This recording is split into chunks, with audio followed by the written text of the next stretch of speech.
더불어민주당과 정부가 당정 협의를 열어서 역대 최대 규모가 될 3차 추경안의 이달 내 처리 방침을 밝혔습니다.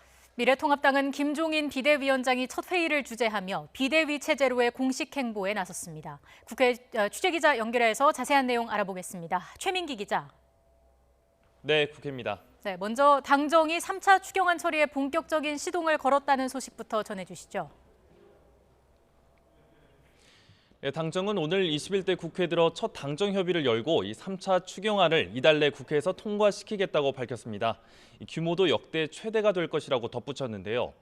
민주당은 당정 협의 뒤 소상공인에게 긴급자금 10조 원을 지원할 수 있도록 신용보증기금 출연을 확대하는 등의 세부 계획을 발표했습니다. 이 항공, 해운 등 주력 산업과 기업 지원을 위해 재정을 추가 투입하고 무급휴직 조건 완화 등 고용유지 지원금을 늘려 대상을 58만 명으로 확대하기로 하는 내용도 포함됐습니다. 이 당정 협의에서 민주당 김태년 원내대표는 과감한 3차 추경 편성으로 일자리를 지키고 경제를 살리겠다는 강력한 신호를 시장해줘서 이 재정의 역할을 강조하겠다고 밝혔습니다. 충분한 재정 투입은 우리 경제 시스템을 보호하고 위기를 기회로 바꾸는 방파제 역할을 할 것입니다. 이번 3차 추경은 재정 투입은 충분하게, 집행은 신속하게 해야 합니다.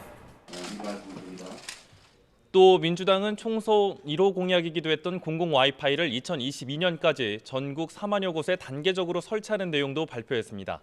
이와 함께 2022년까지 노후 공공 건축물에 고효율 단열재를 보강하는 그린 리모델링 사업을 완료하기로 하고 인플루엔자 무상 접종 대상을 만 14세에서 18세로 올려 235만 명으로 그 대상을 확대하기로 했습니다. 이 당정은 추경 처리 후 3개월 안으로 추경 금액의 75%가 집행되도록 하겠다는 방침입니다. 민주당이 이렇게 추경을 강조하는 사이 통합당에선 김종인 비대위원장 체제가 공식적인 활동에 들어갔죠. 네, 그렇습니다. 김종인 비상대책위원회는 오전 현충원 참배를 시작으로 오늘부터 공식 행보를 시작했습니다.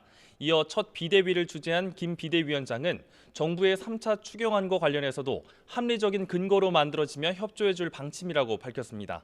김 위원장은 코로나 사태 이후 재정의 역할이 커질 수밖에 없다며 지금까지보다 큰 추경 규모가 나올 수도 있다며 최대 규모의 추경안 전망에 비교적 긍정적 입장을 드러냈습니다.